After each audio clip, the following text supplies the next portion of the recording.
Marseille s'éveille violemment sous le soleil d'août, une chaleur qui transforme l'asphalte en miroir liquide et fait scintiller la Méditerranée comme du verre brisé. Dans le quartier du Panier, labyrinthe de ruelles étroites et de façades délabrées où se mêlent immigrés venus des 3 continents sur des marchés bruyants, Geneviève Rousseau arpente les rues, les bras chargés de sacs de course. À 67 ans, elle porte son âge comme une armure, non comme une excuse. Cheveux blancs, coupés courts, presque militaires, peau bronzée et ridée par une vie entière passée sous le soleil méditerranéen, mains fortes tachées de peinture et d'argile. Geneviève est sculptrice, connue dans les milieux artistiques locaux comme la matriarche du Panier, non seulement pour son art, mais aussi pour sa personnalité hors du commun, sa voix rauque à force de cigarettes et de vin, son rire sonore qui résonne dans les rues et son mépris total des conventions sociales. Elle vit seule depuis 15 ans, depuis la mort de son mari Jacques, emporté par un cancer du poumon, fumeur invétéré jusqu'à la fin. Leur mariage fut tumultueux, ponctué de disputes épiques suivies de réconciliations passionnées. Mais après sa disparition, Geneviève s'est jurée de ne plus jamais partager son espace avec personne. Elle a 3 enfants adultes dispersés à travers la France, 6 petits-enfants qu'elle voit rarement. Tous la trouvent trop difficile, trop intense, trop vieille pour vivre encore comme une artiste fauchée dans un quartier d'immigrés. Elle s'en moque. À 67 ans, Geneviève a enfin cessé de s'excuser d'être elle-même. Elle gravit l'escalier raide menant à son atelier, un ancien entrepôt reconverti au 3e étage, sans ascenseur, avec d'immenses fenêtres donnant sur le vieux port, où les bateaux de pêche tanguent paresseusement. En ouvrant la porte, elle trébuche sur quelque chose et manque de tomber. Une personne, un jeune homme recroquevillé dans le couloir, dort profondément, son sac à dos lui servant d'oreiller. Il porte des baskets sales et des vêtements froissés. « Eh !» dit-elle en le poussant du pied. « Ce n'est pas une auberge de jeunesse. » Le jeune homme se réveille en sursaut, les yeux écarquillés, désorienté. « Je suis désolé, madame.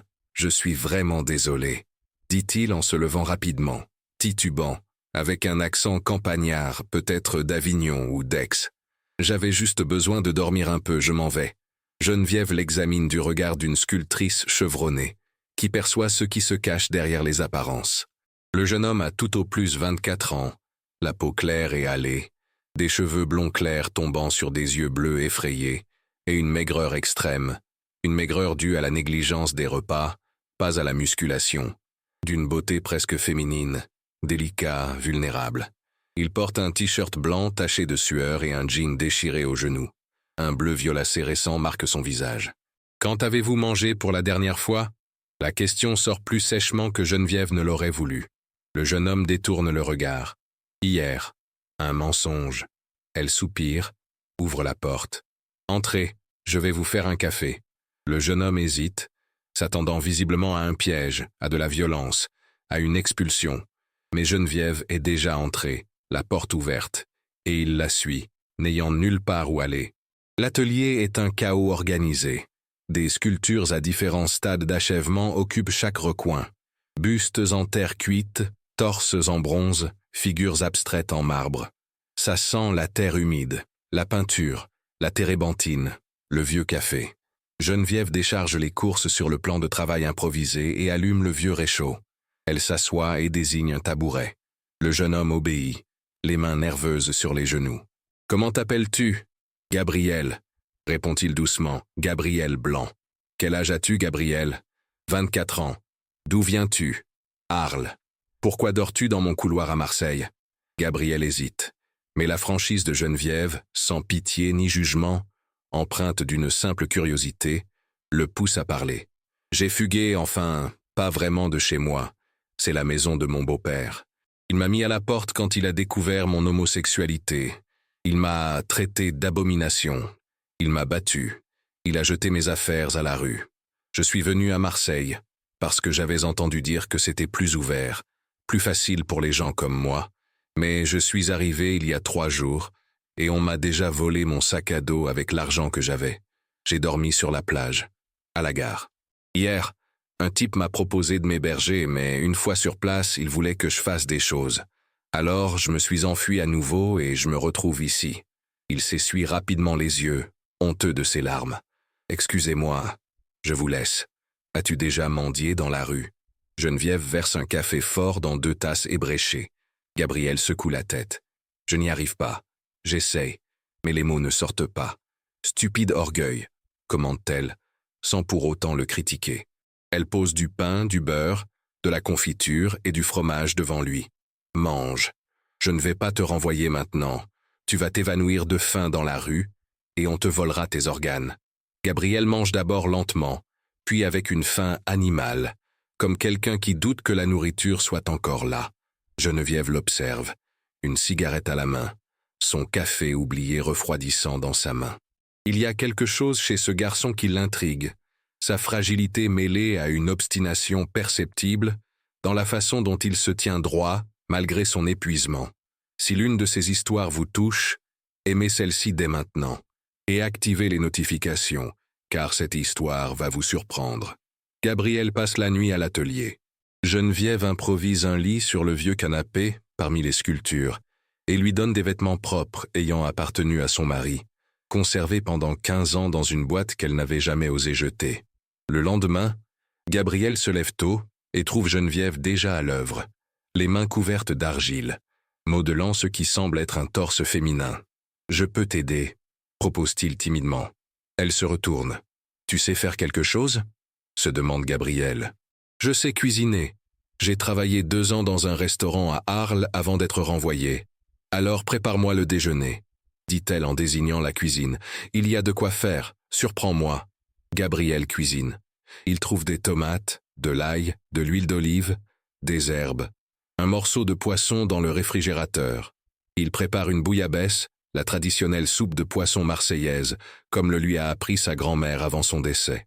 L'arôme embaume l'atelier. Geneviève interrompt son travail et vient dans la cuisine. Elle y goûte directement à la sortie de la casserole. Ses yeux s'écarquillent. « Où as-tu appris à cuisiner comme ça ?»« De ma grand-mère. Elle était marseillaise, elle a déménagé à Arles après son mariage. » Geneviève prend une autre cuillerée. « Tu as du talent ?»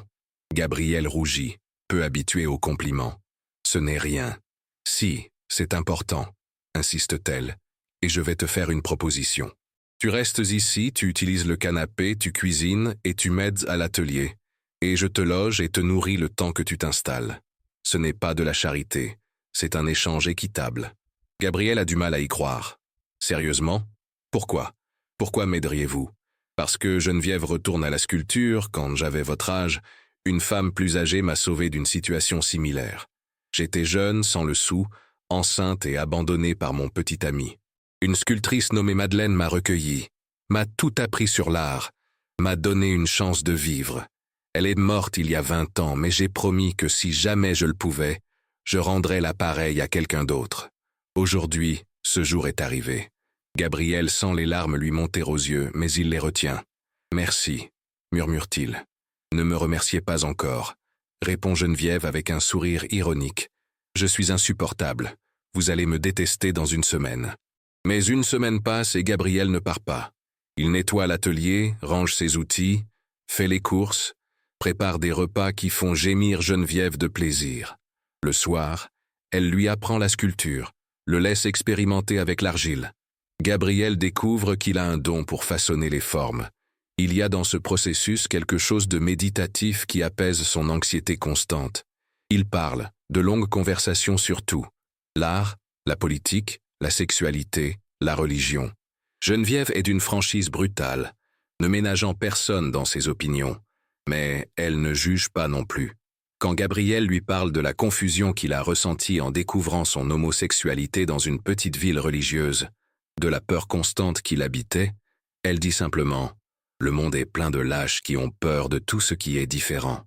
Tu n'as à t'excuser d'exister. » 1 mois passe. Gabriel reprend du poids. Son visage retrouve des couleurs. L'ecchymose disparaît. Il sourit davantage, rit aux plaisanteries sarcastiques de Geneviève, discute avec elle des techniques culinaires et des techniques de sculpture.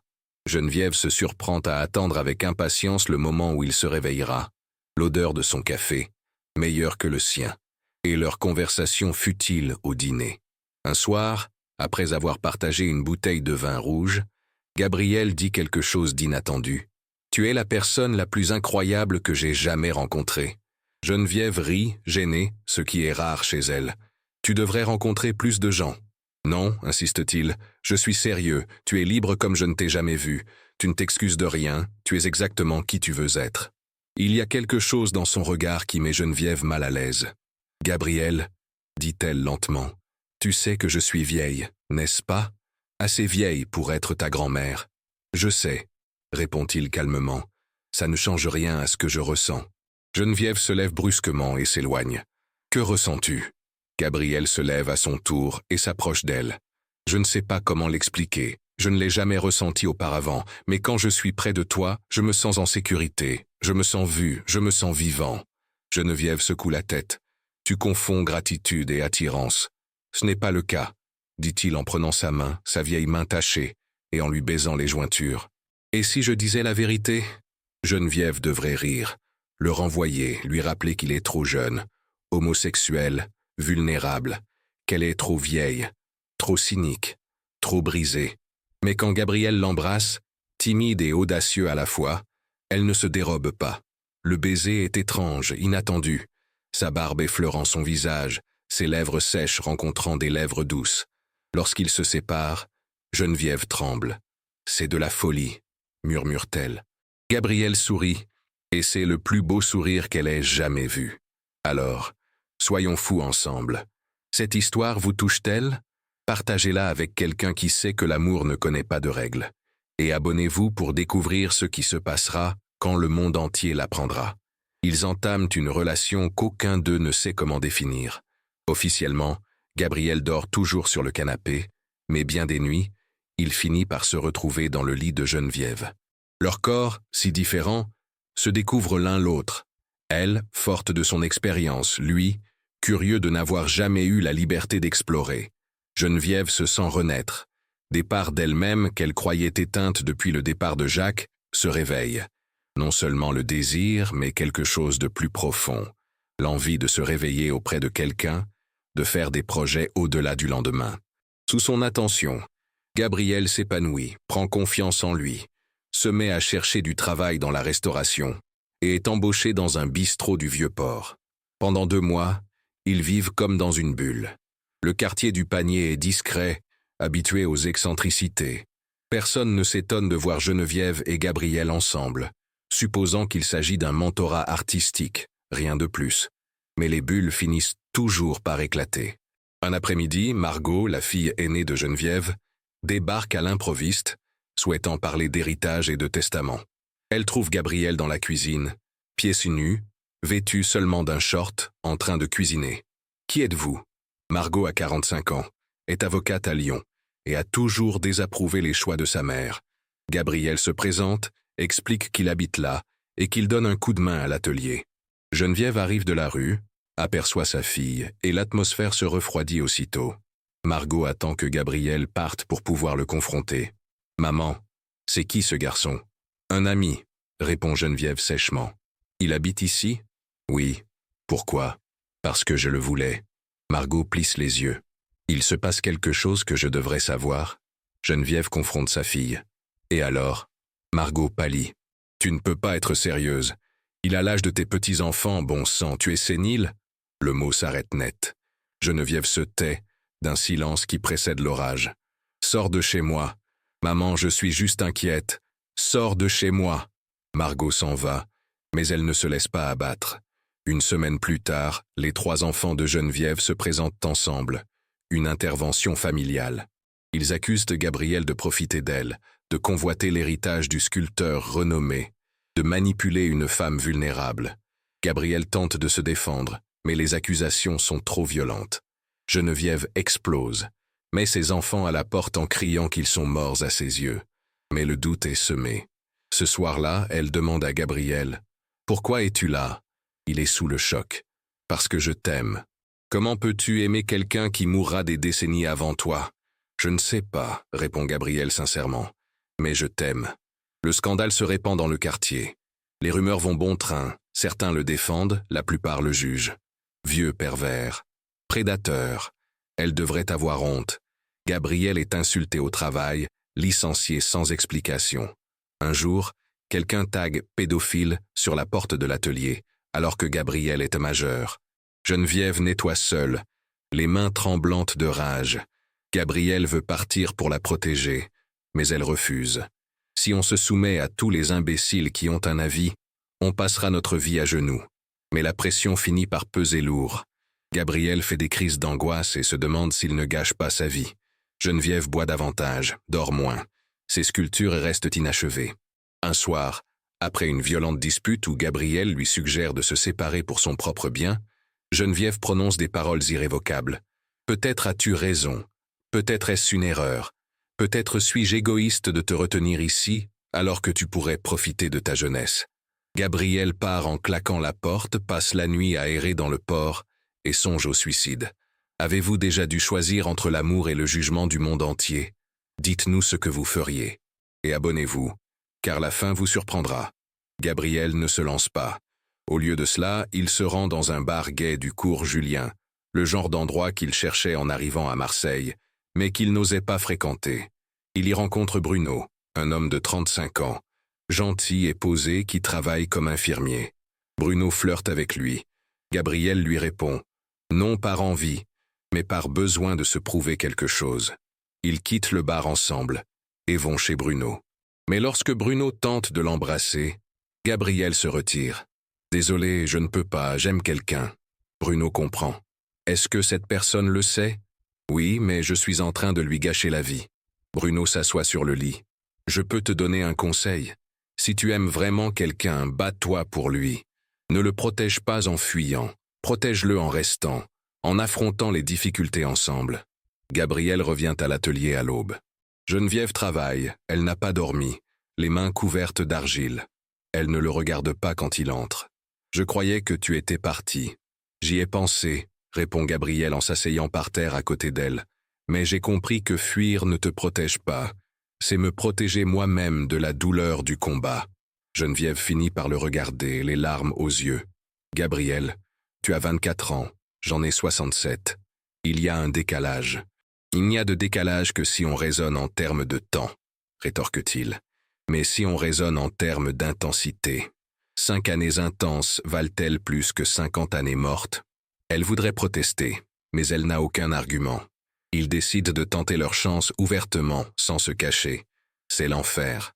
La famille de Geneviève coupe les ponts avec elle. Gabriel perd à nouveau son emploi. Mais ils trouvent aussi des alliés inattendus. Bruno, l'infirmier du bar, devient un ami et présente Gabriel à la communauté LGBTQ+ marseillaise, qui accepte le couple. Un jeune journaliste écrit un article sur eux, « L'amour au-delà des normes », qui devient viral, suscitant des réactions mitigées, mais majoritairement positives. Un galeriste parisien découvre l'article et invite Geneviève à une exposition, la plus grande opportunité de sa carrière. 6 mois après l'intervention familiale, Geneviève est à Paris, au vernissage de l'exposition, les galeries regorgeant de critiques et de collectionneurs. Gabriel est à ses côtés, vêtu d'un costume emprunté, mal à l'aise mais présent. Toutes les sculptures sont inspirées par lui. Corps jeunes et vieux entrelacés, chair et os, désir et fragilité. Un critique renommé écrit qu'il s'agit de la meilleure œuvre de Rousseau depuis des décennies. Enfin, vulnérable. 3 pièces sont vendues à des prix qui assureront la subsistance de Geneviève pour des années. Sur le chemin du retour vers Marseille, il s'arrête sur une plage déserte. Pieds nus, il foule le sable, la Méditerranée calme comme un miroir. Gabriel demande « Tu regrettes quelque chose? Tout ce qu'on a perdu ?» Geneviève réfléchit avant de répondre « J'ai perdu mes enfants, du moins temporairement. J'ai perdu le respect de gens que je connaissais depuis des décennies. Mais je t'ai gagné, toi, et j'ai gagné cette visibilité, et j'ai retrouvé le sentiment d'être vivante. Alors non, je ne regrette rien. Et toi ?» Gabriel sourit. « J'ai perdu une famille qui ne m'a jamais accepté de toute façon. J'ai gagné une vie que je n'aurais jamais cru possible. Alors non, je ne regrette rien non plus. » 1 an et demi plus tard, Gabriel a 26 ans, Geneviève 69. Ils vivent toujours dans l'atelier du panier. Mais Gabriel est désormais officiellement son assistant. Il travaille avec elle sur des sculptures et développe son propre style. Il a trouvé un emploi dans un nouveau restaurant du quartier arabe. Le chef le respecte enfin. Claudine, la fille cadette de Geneviève, a timidement repris contact avec lui et essaie de le comprendre. Les petits-enfants aînés suivent Gabriel sur les réseaux sociaux. Ils le trouvent cool. Ce n'est pas un conte de fées. Geneviève souffre de crise d'arthrite. Certains jours, elle a du mal à tenir des outils. Gabriel est en proie à l'angoisse de l'avenir, de la durée de leur vie commune. Ils se disputent à propos d'argent, de l'espace, des différences générationnelles. Mais chaque nuit, ils dorment enlacés sur le même canapé-lit où Gabriel avait dormi lors de leur première nuit, et chaque matin, ils se réveillent reconnaissants d'avoir une nouvelle journée. La scène finale se déroule au marché du panier. Ils choisissent des légumes ensemble, tout en discutant du dîner. Une touriste les prend en photo sans s'en rendre compte. Elle la publiera plus tard avec la légende « Le couple le plus mignon de Marseille ». Un vieil homme qui les jugeait toujours traverse la rue pour les éviter. Mais un enfant accourt et serre Gabriel dans ses bras, lui qui lui avait offert une glace la semaine dernière. Geneviève achète des fleurs, non pas pour une occasion spéciale, mais simplement parce qu'elle en avait envie. Gabriel porte les lourds sacs, se plaignant ironiquement d'un mal de dos, comme s'il avait 80 ans. Elle rit, lui donne une tape sur le bras et le traite de théâtral. Ils gravissent lentement l'escalier raide menant à l'atelier, car Geneviève n'est plus pressée. Paris réclame une nouvelle exposition. Gabriel songe à reprendre ses études, peut-être aux Beaux-Arts. Ses enfants ne l'approuveront jamais vraiment. Sa mère ne prendra jamais de ses nouvelles. Mais à cet instant précis, gravissant les marches sous le soleil de plomb de Marseille, leurs sacs lourds et un avenir incertain, ils ont exactement ce dont ils ont besoin. L'un de l'autre et ce courage fou de continuer à faire ce choix chaque jour. Si cette histoire vous a touché, partagez-la avec quelqu'un qui a besoin de savoir que l'amour n'a ni âge, ni format, ni approbation. Abonnez-vous pour découvrir d'autres histoires qui montrent que vivre pleinement a toujours été plus important que de bien vivre. Car au final, ce ne sont pas les années qui comptent, mais ce que vous avez osé ressentir durant votre vie.